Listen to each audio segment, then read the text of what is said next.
স্বাগত জনাইছো। অৰুণোদয় আঁচনিৰ টকা আপোনালোকে কেতিয়া লাভ কৰিব আপোনালোকক জনাই দিম। ৪৮ ঘণ্টাৰ বাবে ৰাজ্যজুৰি চকা বন্ধৰ ঘোষণা।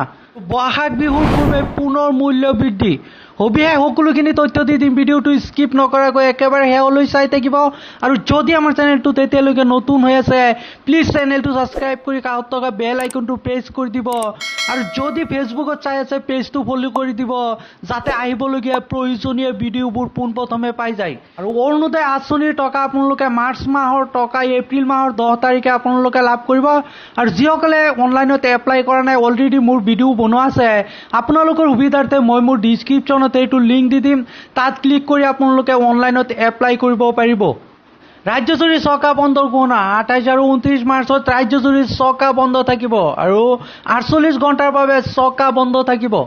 আৰু চকা বন্ধৰ আহ্বান জনাইছে অসম মটৰ শ্ৰমিক সংগঠনসমূহৰ যৌথ মঞ্চই। অত্যাৱশ্যকীয় সেৱাৰ লগতে শিক্ষাৰ্থীসকলে পাব ৰেহাই। বিভিন্ন সমস্যা সমাধানৰ দাবী তুলি চকা বন্ধৰ আহ্বান। আৰু যান বাহনৰ অত্যাধিক জৰিমনা প্ৰত্যাহাৰ কৰাৰ দাবী। কোভিড কালৰ সাহায্য সকলো মটৰ শ্ৰমিক আদায় দিয়া। ২৮ মাৰ্চৰ পুৱা ৫ বজাৰ ৪৮ ঘণ্টীয়া চকা বন্ধৰ আহ্বান জনাইছে।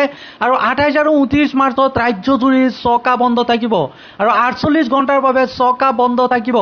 আৰু চকা বন্ধৰ আহ্বান জনাইছে অসম মটৰ শ্ৰমিক সংগঠনসমূহৰ যৌথ মঞ্চই।